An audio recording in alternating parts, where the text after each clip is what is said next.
Salam kerahiman. Hari ini kita akan baca sama-sama dari 182. Judulnya Tuhan. Dikatakan oleh Suster Faustina, aku tahu bahwa sejumlah orang memiliki bakat istimewa untuk menyakiti orang lain. Biasanya kita suka berpikir kalau bakat orang sesuatu yang berguna, yang positif ya. Tapi hari ini Suster Faustina memberitahukan kepada kita semua bahwa ada sejumlah orang yang punya bakat istimewa. Tapi justru bakat istimewanya itu adalah untuk menyakiti orang lain. Kalau Bapak Ibu bertemu dengan orang-orang seperti itu di lingkungan kita, di paroki mungkin, atau di tempat pekerjaan, atau dimanapun, terimalah itu dengan sesuatu yang wajar. Karena Suster Faustina hari ini katakan ada sejumlah besar orang yang memang punya bakat istimewa untuk menyakiti orang lain.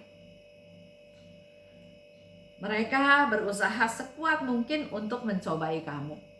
Jadi mereka melakukan sesuatu untuk mencobai kita. Jiwa malang yang jatuh ke tangan mereka akan serba salah. Usaha-usahanya yang paling baik pun dikritik dengan penuh dengki. Ini yang dialami oleh Suster Faustina. Tapi nanti Bapak Ibu bisa lihat ya, justru melalui mereka kita mendapat kesempatan untuk rendah hati, untuk belajar mengampuni. Jadi ada bakat, ada orang berbakat istimewa untuk menyakiti orang lain, otomatis menyakiti kita, dan kita punya kehendak bebas untuk apa reaksi kita? Membalas atau mengampuni. Atau ini menjadi juga satu ujian, karena dia selalu mencobai kita. Walaupun kita berusaha sedemikian rupa pun, dia selalu mengkritik. Dan bukan kritik yang membangun, tapi kritik dengan penuh dengki. Selanjutnya, malam Natal. Jadi di awal Suster Faustina bercerita tentang jiwa-jiwa yang punya bakat istimewa tersebut. Selanjutnya dia bercerita tentang malam Natal. Hari ini aku bersatu erat dengan Bunda Allah. Dia bersatu erat dan dia katakan aku merasakan perasaan batinnya. Kalau kita juga bersatu erat dengan teman kita misalnya yang sedang kesusahan, kita tahu permasalahannya, kita peduli, kita berempati, dan kita ikut merasakan kesusahan tersebut. Bersatu erat dengan perasaan batinnya.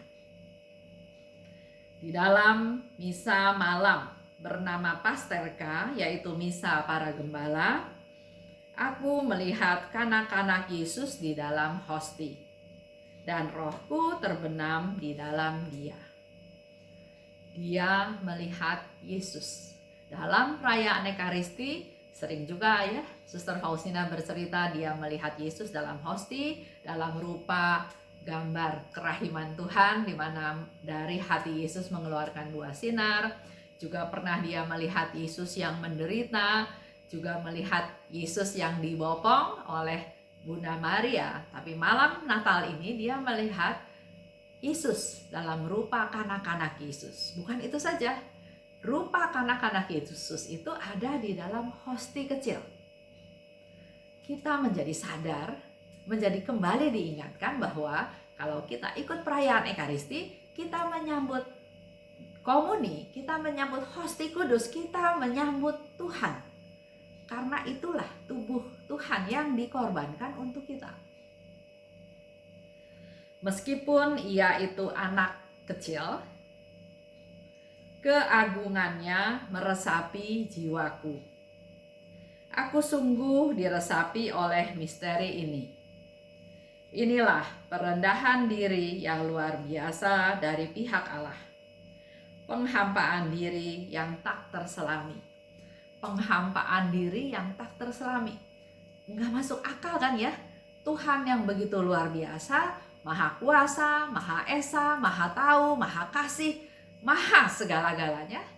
Tapi Tuhan mau merendahkan dirinya, datang sebagai seorang anak kecil, kanak-kanak Yesus, tapi ada di dalam hosti. Dan ini dikatakan oleh Suster Faustina sebagai perendahan diri yang luar biasa dari pihak Allah.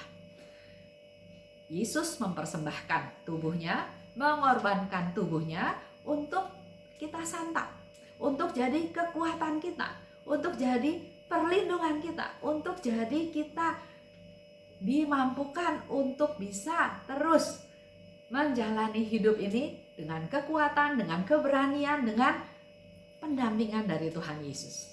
Yesus ada dalam diri kita.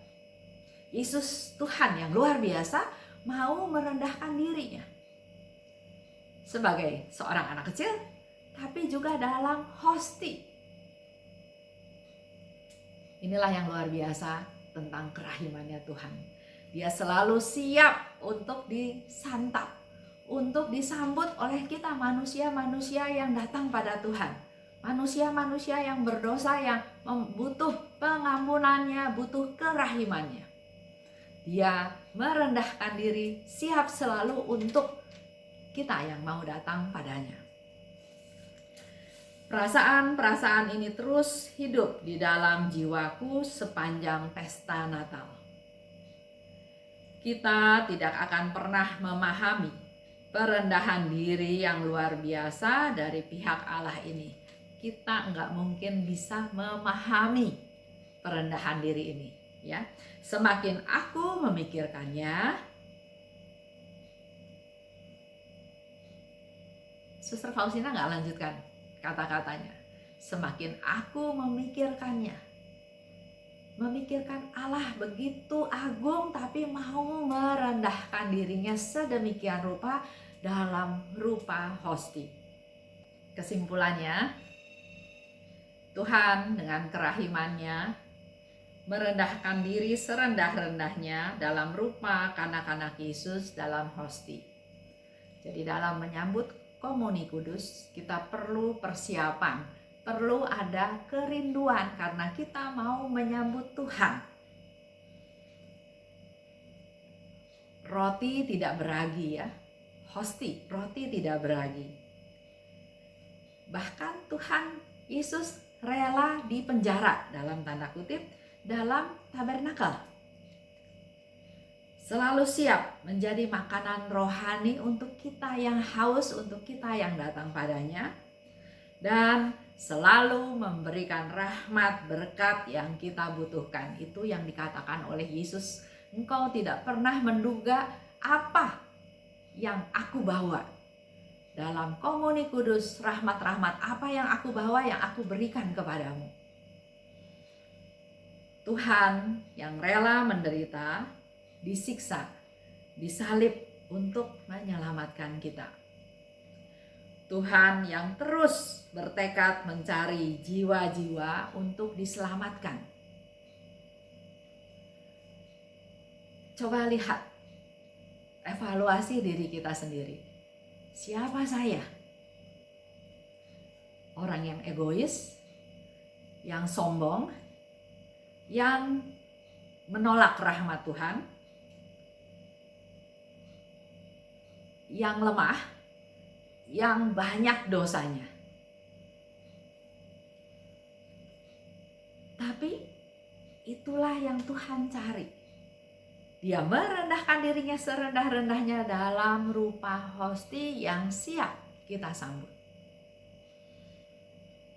Mari kita juga meneladani Yesus yang mau merendahkan diri untuk keselamatan jiwa kita. Kita belajar dari Tuhan, kita juga merendahkan diri, belajar merendahkan diri kita untuk supaya juga bisa menjadi alatnya untuk menolong jiwa-jiwa orang-orang lain yang perlu diselamatkan. Jadi orang yang berdosa bukan ditindas, bukan dihukum, bukan dicecer dosanya, tapi lebih ke arah membuka hati, berusaha mengampuni mereka, dan membawa mereka kepada Tuhan. Kalau kita ingat kembali ke cerita tadi Suster Faustina di awal, ada sejumlah orang yang punya bakat istimewa untuk menyakiti orang lain. Nah, orang-orang tersebut bukan untuk kita hindari, tapi kita doakan. Karena secara tidak langsung sebetulnya orang-orang itu yang berusaha mencobai kita, berusaha mengkritik kita dengan penuh dengki, tapi justru dengan mereka dalam tanda kutip, kita menjadi punya pagar, punya koridor untuk selalu berada di jalannya Tuhan, untuk tidak salah jalan. Jadi secara positif kita dalam tanda kutip bisa berterima kasih pada mereka juga. Jangan jadi orang yang punya bakat istimewa untuk menyakiti orang lain. Tapi kalau kita ada di situasi serba salah, dikritik dengan penuh dengki, belajar menerima. Itulah salah satu cara belajar untuk rendah hati. Terima kasih. Salam kerahiman.